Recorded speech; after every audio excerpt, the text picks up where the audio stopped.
I like to call myself a professional quitter because I'm really good at just like quitting anything that I feel like isn't aligned with my future goals or isn't aligned with Mm. the lifestyle that I want for my family, which is why I've been through all these different evolutions. But it's gotten me to this place where I'm just constantly optimizing and tweaking and improving the work that I'm doing so that it's like it brings me the maximum joy and fulfillment and makes me the maximum profit possible.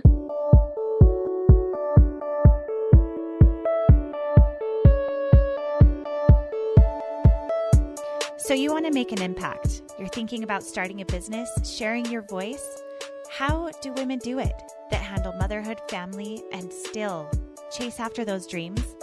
Well, listen each week as we dive into the stories of women who know. This is Call Me CEO.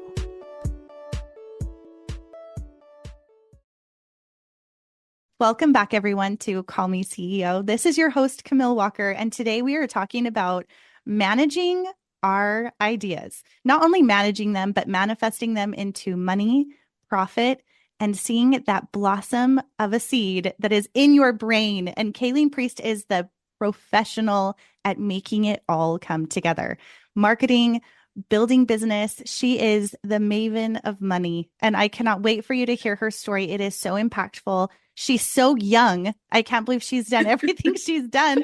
I'm like, wait, how old are you? So we're going to talk about her story, the business that she built and sold, and also offerings that she has now to help you take your seed of an idea, which I know you have many, and turn it profitable. So thank you so much for being on the show today, Kaelynn. Thanks for having me, Camille. I'm excited. Yeah. So let's talk about first, introduce yourself. Where do you live? How many kids do you have? And then we'll get into your business, like how it all started. Yeah. Okay, so I'm in Salem, Utah, down south for those of you who are in the Utah County area, just past Spanish Fork. And I have three kiddos, ages 7, 5, and 2. So we have a second grader now. So I just am barely getting into the years of where my kids are starting to go to school. But until now, it's been they're home with me. We've had a nanny, lots and lots of layers of support to make it so that I can have time to work on my business and be able to close that tab in my brain and then be mom instead of trying to do all of them all at the same time, which I have experienced and many of you Yes, listening yes. probably have too. And so, yeah, I mean, I've already been through seasons of like tiny, tiny babies at home and just starting to move into having kids that go to school. So, lots of exciting things going on. Oh my goodness. That is really exciting. And I love that you talked about closing the tab because isn't that how it feels sometimes where you're like, okay, I need to physically, and I think if you do that with purpose, it's so much better because then rather than, oh, I have all these tabs open, I'm trying to be everything all at once, we know that that's not the best way of doing it. So thank you for giving me that visual of closing the tab. So Yes. talk to me a little bit about starting your first business. Like, let's Mhm. go back to the beginning of where did that come from? What were your ideas and how you were able to make it so profitable? Yeah. I love this. So, I guess something that maybe possibly gave me a little bit of a leg up in this business world is that my parents have owned businesses before. So Mm. when I was in high school, my parents owned a picture frame business that they very literally ran out of the garage in the house that I lived in while I was in high school. And so I got a very front row seat to watching them scale a business and create a product that people loved and, navigating hiring employees and finding manufacturers and sourcing and all that good stuff. So going into, college, my married years, I sort of had this thought in my head that I would love to have a way to make a second income for our family. I would love if it didn't require me to work full time. And there is a big question mark all throughout my teenage years, like, is that even possible? Instagram wasn't even a thing yet, which is crazy to even think about. But the very first business that I started was a floral design business where me and my best friend just started doing wedding flowers for local people. And then after I had my first baby, it was like, I really love this creative endeavor. I love how it makes me feel. I love how I feel energized and excited when I have something on my to-do list that feels like a creative expression.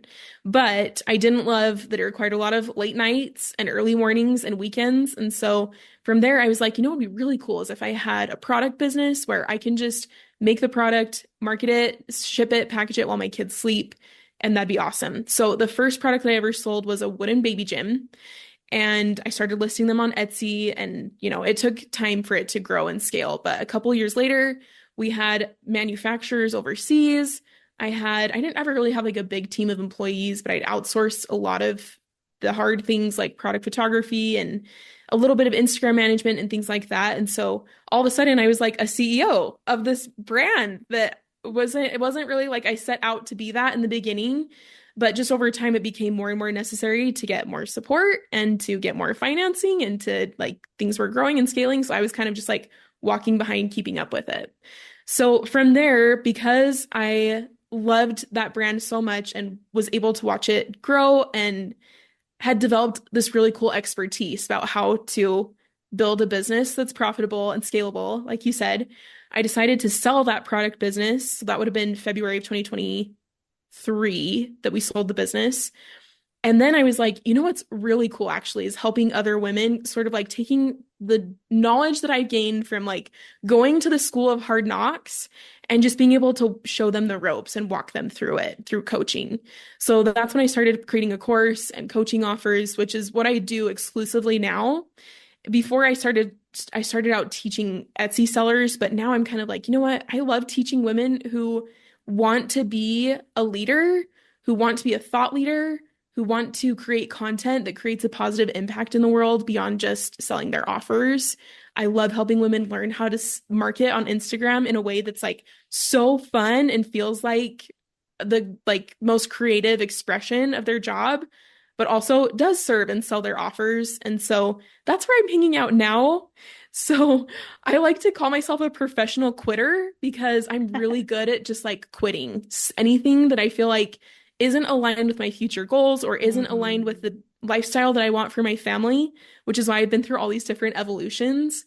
But it's gotten me to this place where I'm just constantly optimizing and tweaking and improving the work that I'm doing so that it's like it brings me the maximum joy and fulfillment and makes me the maximum profit possible. Okay, I have so many questions because I'm like, oh, okay. Did you, first of all, I think knowing and seeing an idea that will sell is a talent. Mm, Starting a business and knowing how to make it profitable and be able to sell to someone else is a talent. And knowing when to exit is a talent. So let's just back up a little bit because I feel like those are things that aren't always front of mind when people have an idea or a product or even a service that, well, a lot of times it's more a product or an online something that they want to sell, which totally. I recently started a new business venture with the idea of selling it. But I think that I that love comes that. with experience of Yes. like, okay, where is this gap? So take us back to the play gym for babies. Hmm. How did you see that gap of Mm. knowing that that was a viable product in the first place? Yeah. So I basically was shopping for one because I wanted Okay. one for my Yeah. son and found options. I was shopping mostly on Etsy because I hadn't really seen this anywhere in like the general market or at any big box store or anything. There are some now, which is kind of fun to see. But I must have seen one somewhere and then had a desire to have one. The ones that I could find were all like $200 plus and shipped from like Lithuania and like all these overseas countries. And I was like, this is like 5 pieces of wood. There's no, like, Hmm. I bet I could make that. That's how every, I feel like that's how every good Etsy business starts, right? Like, I bet I could make Yes. that. Yeah. So I was literally like 38 weeks pregnant. Grant was almost here. I got home from work. I was working full time just over the summer, wrapping up an internship. And I got home from work and I was like to my husband, Nate, hey, we're gonna go to Home Depot tonight and see if we can find pre-cut pieces of wood that we could just, like drill some holes in and put some screws in and tie some ropes and see if we could make one ourselves. So we did, and it was like honestly really hard because neither of us have any craftsman woodworking abilities. And then from there, I was like on the hunt for a product that I could be able to easily create and produce that had a high profit margin. And so I instantly saw it. As soon as I made my first baby gym, like I knew exactly what the costs were, I knew exactly how long it took, and I had seen other products on the market and I knew what they were selling for. You do the math, you subtract, and you know what the Mm. profit margin is. And so I had a lot of other like requirements in the product that I was looking for to possibly sell. And that just happened to be the one and happened to, I think, through God's help and miracles, be like the product that I ended up sticking with for the next 5 years, growing and scaling the business. That's amazing. So you create this first one, you like how it looks. From there, were you making more prototypes or Yeah. did you Yeah. immediately say, let's find someone to make this? And like, what was the process Yeah. of that in between? So there were about 18 months in between, and we were living in my parents' house trying to save money, both still wrapping up our degrees. And Nate and I would put Grant to sleep because he was born pretty soon after this first prototype. And we'd put him to sleep and then go out to my parents' garage and chop and saw and drill and paint wood until 2 a.m. in the morning, a couple of times a week. So this went on for about 18 months before we found a manufacturer overseas. So, and I think Nate and I did the math one time. We made like 650 baby gyms in my parents' garage over that time. Wow. What was really cool though is any of you who have done research about manufacturing overseas, the big ask is that you have to buy a large quantity in Mhm. advance. Oh, yeah. And so we had sold 650 in the lifetime of the business in 18 months, and the minimum order quantity for a shipment of baby gyms was 1,000. So it was like, that's pretty much double what we've already done. And that was a really scary investment. It cost Mhm. more than we'd ever paid for anything before. Like it cost more than our degrees. It cost more than any car we bought to that point. So it was a scary investment, but we put the money up and the shipment of baby gyms arrived and we sold through that shipment of 1,000 in like 4 months. And so Wow. it was really cool to see how, because I, basically like fired myself from being Mhm. a manufacturer and could move into being the visionary and the marketer, how much faster the business grew. It was like I could very literally see how I was like shrinking the business by accident by trying to do it all myself. And then that was just the beginning of when it started to scale. And then we started placing bigger and bigger orders and more and expanding our product line. But that's how it began. It was very organic and it sounds all like organized and pretty now, but it was very scary and very Yeah. Well, intimidating. there's two things about getting overseas manufacturing that I would wonder about is did you get the sample first where they sent Yes. you? Okay. Yep. And then did you also worry about your model being copied? Because I know that that's a big concern for people sending over the sample and and they're like, oh, this is selling. And then Yeah, your idea can be stolen. Like, totally. what was your experience like with that? So I think my product may have been different. It wasn't like a baby gym was my own invention. If it Hmm. had been, we would have handled it very differently and probably had some like legal protection, non-disclosure agreements and things like that. But there were actually already manufacturers making wooden baby gyms. And so I ordered a sample. They sent me the version that they already make, and then I tweaked it so that it had like the dimensions that I like that I think look better Mm. aesthetically. And we changed out some of the materials again just for the aesthetic purposes Hmm. and then ordered another sample with my requests and then placed the large order from Okay. there. Which is smart because So, I feel like those are things where if it's your first time, many times, that people don't know to ask those questions or to protect themselves that way. So yeah, it sounds like you did it all the right way. Did you have someone coaching you through that to know? honestly, no. Okay. I was Because like still I those was are, still writing solo. Well, I should say this. So, I have brothers who just happen, like I said, this business thing is like a big family yeah. thing for us. Yeah. Like lots of businesses started and lots of business experience. Very So it cool. was actually a brother of mine who sat me down one day and he's like, "You've got to stop making baby gyms in the garage. Like, Mm, you have no idea how much easier it could be if you ordered them overseas." And we did all the math, figure out what the shipping would be. And it turned out that the cost of just the materials for Nate and I to make a baby gym was more than what it would cost for the completed product from China was where we were ordering to from be shipped. and shipped everything like the box they Really? shipped it in we had them add like this beautiful cotton drawstring bag like all in Wow. that cost landed in my parents garage was less than just what it cost for us to purchase the materials here. So again, lots of people have opinions and thoughts about the ethics of that, but for me it was like I have a kid at home. This is just my small business. Yeah. I was thrilled to have still an amazing profit margin for a better product, honestly, that was being crafted by people who know what they're doing. So it was totally a no-brainer for us, although it was a scary investment at first. What do you think is something you learned the hard way? Was there any big hiccup that you're like, ooh, I wish I would have known? Yes. Where should I begin? The one that's coming to my mind right now was any of you who may have experience with e-commerce or product businesses is the ultimate headache is forecasting demand Mm, and knowing exactly how many to buy because there's a lead time of 3 months from when you place the order to when it arrives. It could be longer than that or shorter, depending on what the product is. And so that was a constant challenge for me of being able to just predict how many we would sell in the next 3 months and how much we would grow and then how much I needed to order in time for when it to get here so we had stockouts all the time. I'm sure every time we had stockouts, it affected our sales negatively, but it was just me trying to figure it out on a day-to-day basis. yeah, Again, that'd be with no hard. coach, with no professional CEO on the board. This is just me trying to figure it out. So that was a huge, huge headache. No, I love that you talked about really staying in tune and in alignment with what your heart is telling you to do for your family and for yourself and what, feels right.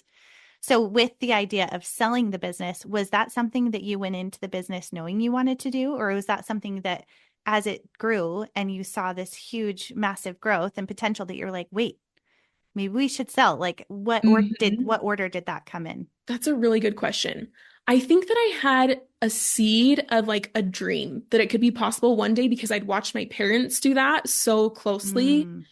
Mm, That picture frame business I was sharing about, they sold, you know, a few years after I graduated. And so I had in my mind like it can be possible even for like mom and pop businesses. Like it doesn't have to be like this big international brand, but it could be possible. And so I think I had like a hope when I started Poppy Seed Play, but I I don't think I acted very seriously on it until we were probably a few years into it. And then I started to see like, what's actually really valuable is making this a brand that's recognized and that, has um all the aesthetics and looks the way and has the customer and community reach that someone could come in and I've already established the relationships with the manufacturers, with the wholesalers, and all the things they could just come in. And this would be a really cool lifestyle business for someone. So it did start to turn into that. There were probably like 2 years where I kind of decided that was my exit strategy and then started moving things around so that it would be as profitable and attractive to a potential buyer as possible. But it was definitely not something that I was like from day one, this is going to be something that I hmm. sell and it's going to be amazing and it's going to be this exact product. But I was open and excited about the possibility of it. Yeah. And did you have someone helping coach you through that part at all? Like the acquisition of the business or having an attorney represent Yeah, you, like all of that? we, yeah, I chose to hire a broker to sell the business just because, I mean, it's expensive, Yeah. but my hope was that we could find someone who would pay full price for it and that, even after paying the broker his percentage, that it would still be more advantageous and also take a lot of headache and stress off of our Hmm. shoulders. So that's what we did, and I would do it again in a heartbeat just for the sake of the experience of the sale being super positive, which it was. Wow. I mean, I've got to say, this is probably one of the smoothest. I know there's so much we're leaving out because this does not include like the headaches of things I know were Totally. along the way, but Totally. it sounds like you did it so well. Like for not knowing and being really new to it, it's like, gosh, this really worked out, didn't Yeah, it? Like it that's really so did. cool. It really did. So from start to finish of selling, how many years did you, from conception to selling, how many years was it that you had the business? So I think it would have been 5.5 years. Okay. Which is I'm again, doing my math that a lot right. of times people take 5 years to become profitable. The fact that Right. wow, that's Yeah. amazing. So now that you've done product and you're switching more into online offerings and coaching and services, do you think you'd ever go back to a product again? Or do you feel like it was too much of an exchange for your time? This is such a good question. I, at this moment, have like a big fat red X in my brain over any product business, which sounds funny because it's like, wait, you just told us this amazing story about how great it was, right, Kaelynn? But it was super challenging and I was over my head a lot of the time. But I think the biggest thing is that I've just realized how cool this world is that we live in, that I can create offers that are just as profitable with almost no costs, right? Because Mm-hmm. with a Mm-hmm. product business, you're looking at least 30 to 50% of your sales going straight back into the next order of inventory, which obviously is great because then the business can grow and scale. But it was just like a constant headache on my brain, which I think is why I've landed in coaching and I'm having so much fun with it because I feel like I can move faster.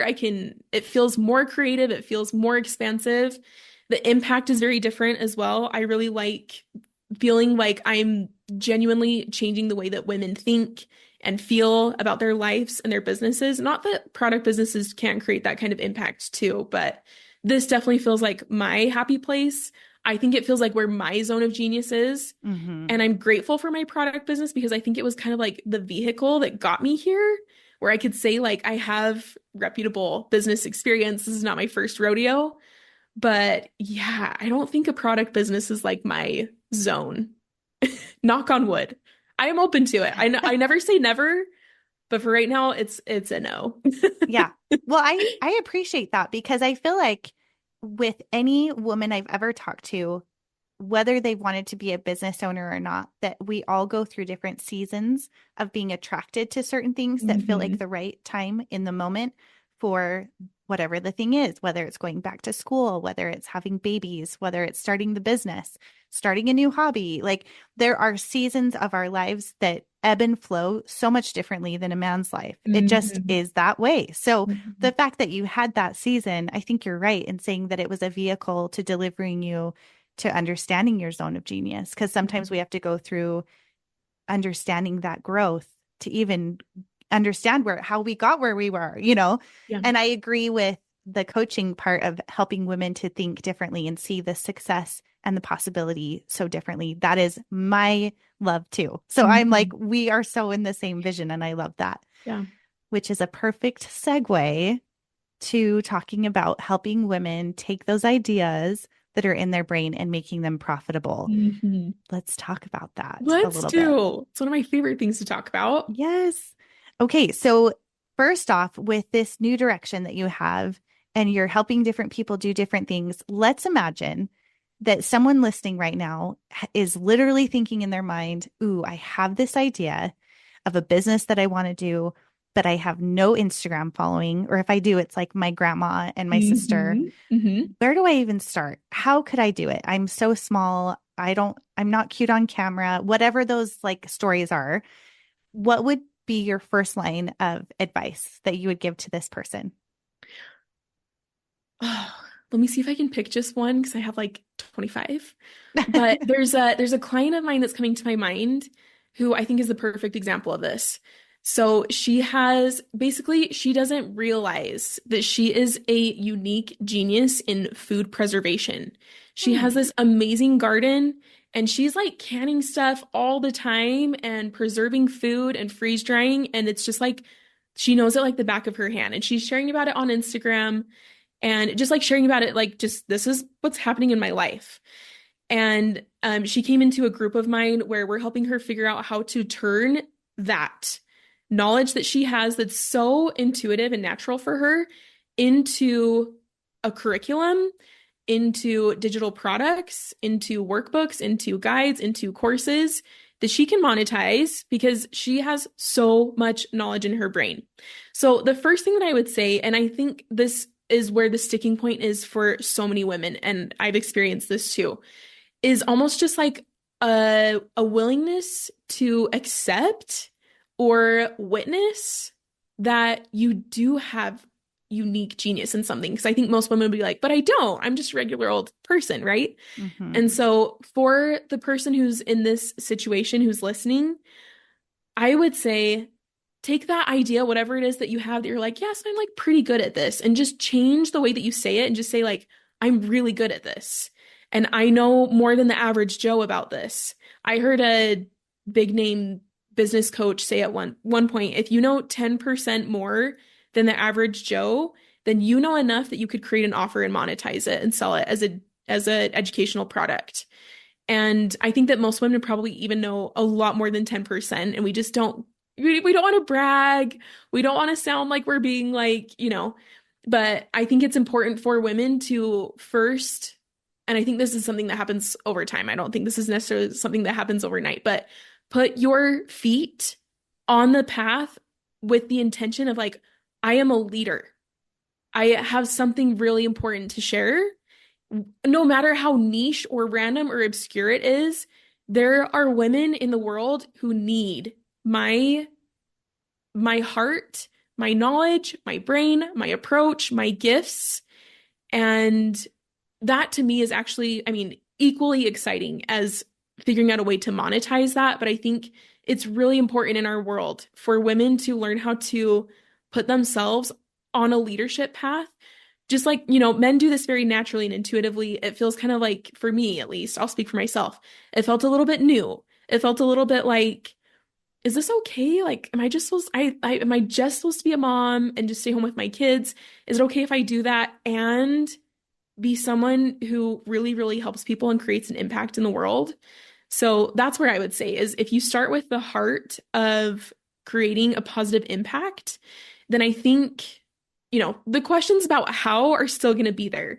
But at least for the sake of starting to talk about it and starting to market it in whatever way, there's so many ways that you can market it and talk about it. But at least in that way, it's like you are approaching it from a place of, I'm dead serious about this, instead of like, this is just my side gig. I'm just a little hobby business. And I wish I would have had that approach when I started in the beginning. The beginning of the coaching business now, Everything. or the beginning of which Both. one?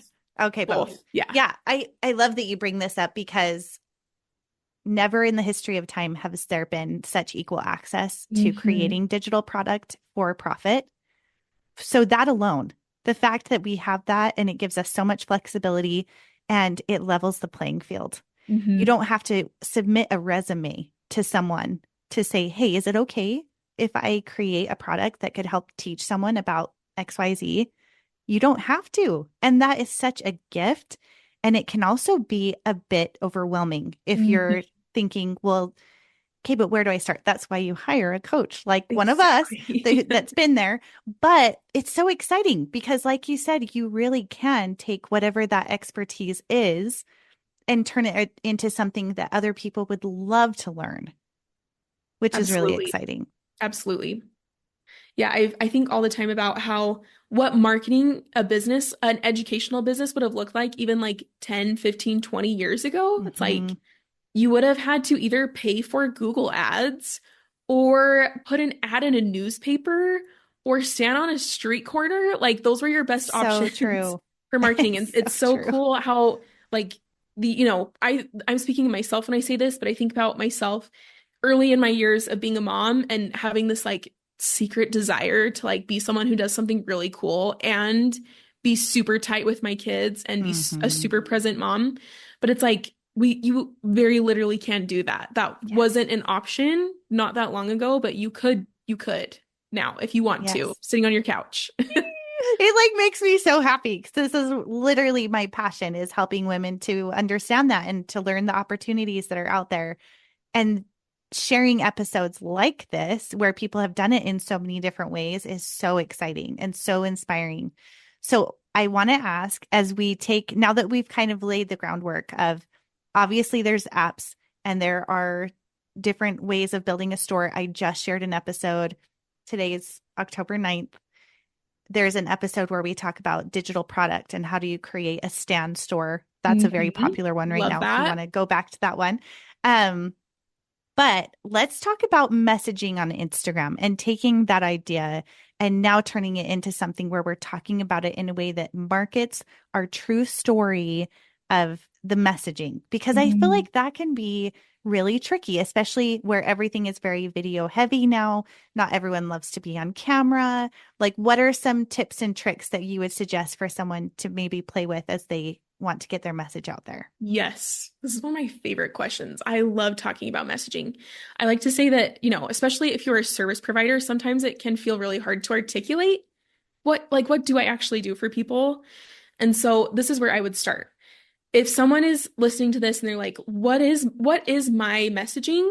I would start by asking you this question. What's your authority story?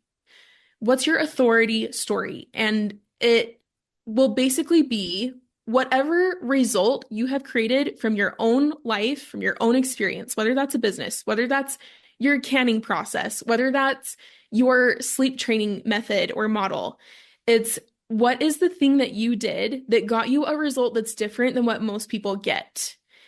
Tell the story of it. And I really like thinking about it that way because it makes it so like, there's marketing books you could read, there's copywriting books you can read. And I'm not saying that I don't think you should, but I just think that it can be so simple. It can be as simple as, well, here's what I did that worked for me. Here's what I did for someone else that worked for her.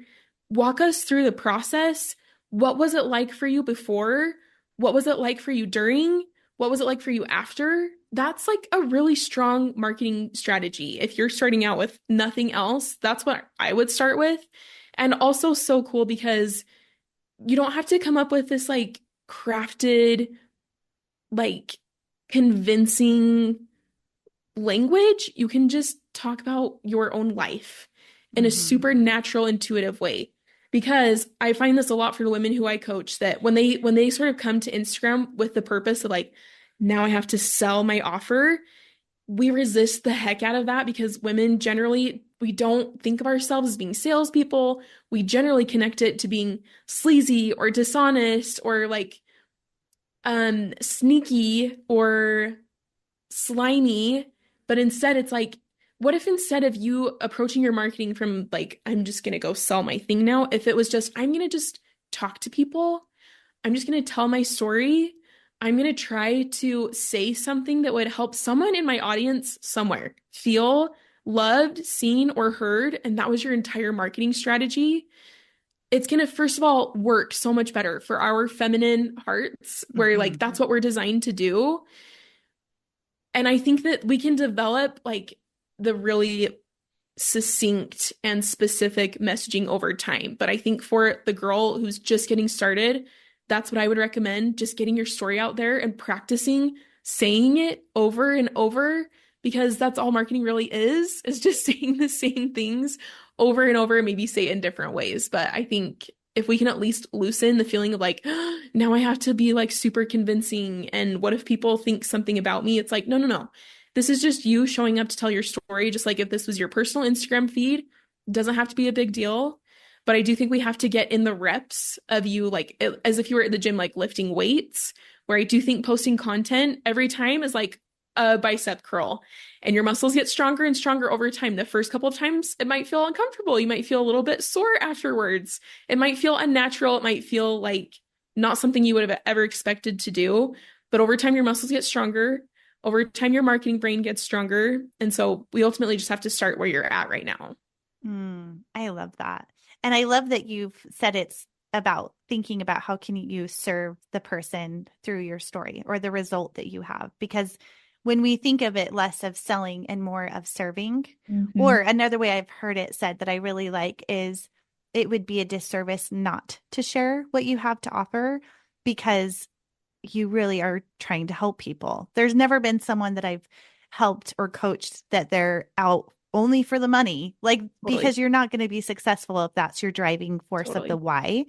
And women don't generally function with that being the primary source anyway. And so if you can lean into that of how can I serve or help or share, it makes it less about, am I saying this perfectly? Mhm. Do I look okay? And it Mhm. turns more of those arrows pointing out rather than Exactly. pointing in, which I think is, Yes. it takes practice. And even I can Yes. say that and still show up on one day and be like, oh, I don't even know what to say today. Like it really takes concerted effort. It's not like it's this perfectly easy thing. And I've been creating content for 14 years Totally. online. My trick and something that was really interesting is that because I have a blog, it's called mymommystyle.com. I don't even talk about it that much, but the way that I built it was all free content. And Hmm. my educational background is family and consumer science education. I literally came to the website to teach you things I would be teaching in a classroom, and it's all free. And isn't this great? It's free. The difference is teachers get paid. And so, why shouldn't you, as someone who's creating free and amazing content, find a way to monetize because it doesn't all have to be free. And so I had a business coach once who said to me, I have a really hard time convincing bloggers that they need to charge money for content because they're so used to giving everything away for free, Mm. and you don't have to. And that really took me some time to wrap my head around that because for so many years, it was just creating free content, where now platforms, thank goodness, are giving content creators money for their content if it's performing well. You can be on like the content creator platform, which they'll pay you for views, which is so cool. But for the most part, that's not the way that the rodeo was began. It was just Not like that long ago. yeah, not that long ago. But now there are so many more ways where people, I feel like, are being more accustomed to and comfortable with paying you for content. And it doesn't have to be a lot of money. I just interviewed someone recently who sells $4 recipes for her cakes. I love that. She's making so much money I love selling that these so cake much. recipes. And I'm like, girl, I've been sharing recipes for over a decade for free. People are paying for recipes. And I'm like, well, why not? Why Mhm. not? If it's something you've invented and you created, it's your intellectual property. She is making money for these really special cake recipes. So I think that sometimes in our own minds, we can think it's too oversaturated. What I have to share isn't unique. There's nothing here that I can do that hasn't been done before. But that's not true. It's that secret sauce that only you have, that story that only Exactly. you have that can be packaged in a way. And I feel like that's something that you're really good at, is that marketing side of how to turn that into something profitable. Totally. Yeah. And I think it's, like I said, I was just coaching a client the other day and she's like, oh, but you're so good at this. And I was like, I've been doing this for a really long time. Like, please Mhm. don't go compare yourself to someone who's been putting in the reps for 7 years. Like, that Right. would be like, oh, I'm so sad I can't run a marathon in 3 hours, even though I've never run a mile. Like, that's just not fair. Yes. That's just mean, to be honest, to yourself. And so, And mean to like, that person too. Because I I think think so so much too. we discount years and years that Yes. no one knows about, where no one showed up and no one could see the Mhm. work behind it. And so I think it really is discrediting yourself That's and such a good them. point. Yeah. I totally agree. So what would you say moving forward with, as far as like tactics and tools with Instagram? Is there anything that is really working well right now that you think is helping people with more visibility, perhaps? That's a good question. Okay, so let's go two routes on this one because Okay. first I want to say that a lot of my clients get really wrapped up in like, I only have 600 followers. Like, Mm, how is someone gonna buy from me? I don't have a big audience. I don't have 10,000 followers. I don't have 100,000 followers. So I'll give you my own little case study. You probably saw this, Camille, but I just pivoted my Instagram account 3-ish months ago where, I had a following that I've been building since I was like an Etsy coach. And so a lot of the people in my audience were Etsy business owners. And I decided that I wanted to start talking to coaches and service providers.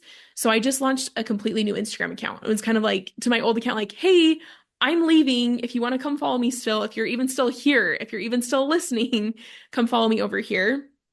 And so now I have an audience of like 600 followers, which I'll be honest was a little bit vulnerable for me at first because it's been a long time since, our brains are so connected to that vanity metric of like that yes. number means something about me.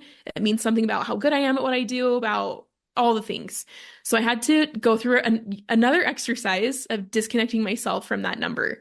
But my sales are higher than they've ever been. So Wow. it's like, just to give someone convincing evidence that you can still make a very healthy, amazing, not even just healthy, like mind blowing to women generations before us, right? Income from a tiny, very connected, highly engaged Instagram audience. So that's the first thing that I want to say. But I've thought about that so many times. Oh, because when I did my rebrand like 4 years ago, I was like, maybe I yeah, should just start new. Because my account is so old that the engagement is just poop. So I've thought about that so many times. I'm like, oh, maybe I should just start it's over. it's like it's intimidating because it's well, and also it's not just intimidating, but it's like this is the account that I have poured my heart and soul into for a Yes. long time. Yes. And so setting that down feels like putting an old scrapbook like like Yes, that's away the perfect somehow. way of saying it. An old Yeah. scrapbook. Yeah. Yes. And, we could talk about that too. But I also want to say that I think that as far as like visibility goes, this is my favorite approach because honestly, I have not cracked the code for visibility. I have 600 followers right now. But I do think that this has rung true for me through my entire business experience that the way you grow your audience is by serving the one you have, Mm-hmm. by showing up, by being super involved, by asking questions, by caring about the people who are following you, and not just from a like, I'm going to try to maximize my engagement. It's like, no, I really care about what you think. Like, let's talk about something. Let's like open a can of worms. And I do this all the time in my stories. Like, tell me what you think about this. Tell me what your experience has been with this. So it's like people follow me, the people who follow me, like feel like they know me and I feel like I know them. Like we're genuine friends, Yeah. Instagram friends. Mm-hmm. And so I don't have any hacks for you about how to go viral because if I did, I would be utilizing them right now. But I can say confidently that something that's worked really well for me is focusing on the audience that I currently have and trusting that my audience will grow organically as a result of that. Whether it's through, reels being seen through the algorithm, whether it's through me going to a networking event and she meets me and a friend of a friend connects me, or she sees me speak somewhere or hears me on a podcast, or whether that's just that she happened to find me on Instagram. There's so many different ways. So I just trust that the visibility is on its way.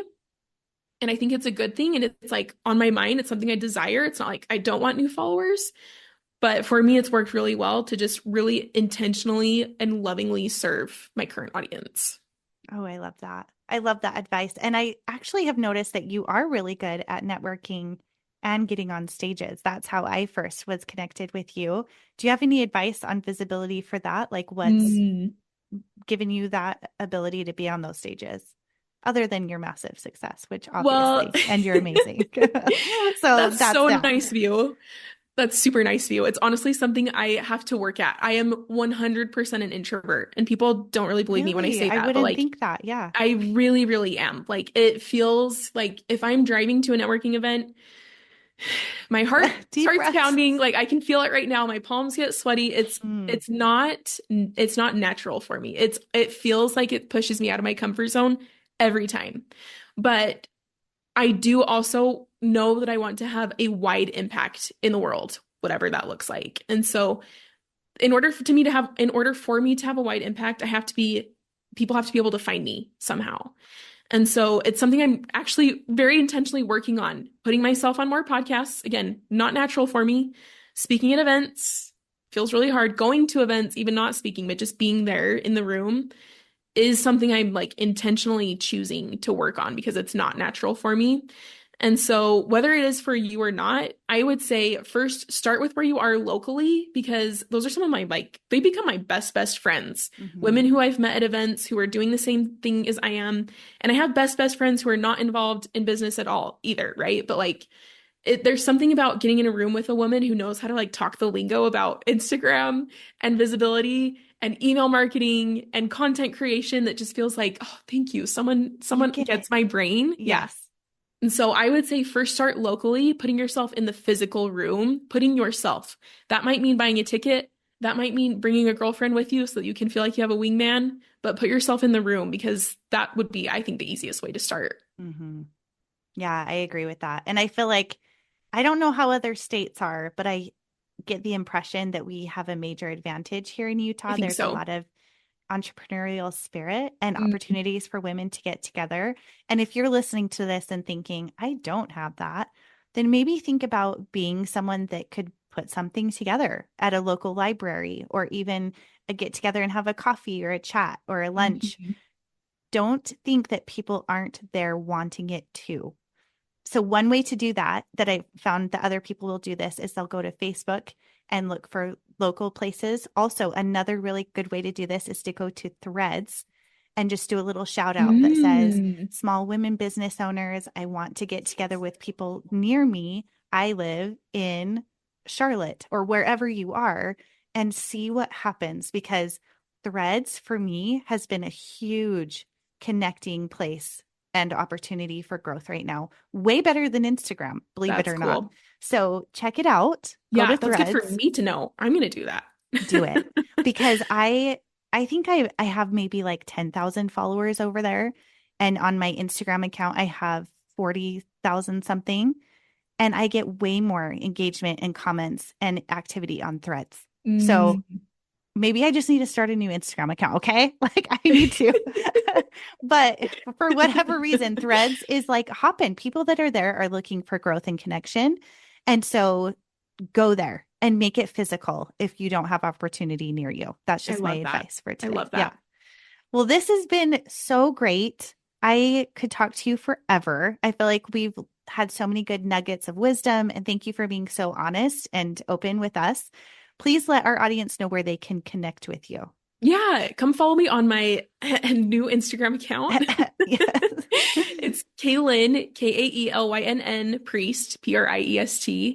Come follow me on Instagram. That's honestly the best place to connect with me. And I am always doing something different. I really like to have a lot of variety in my business.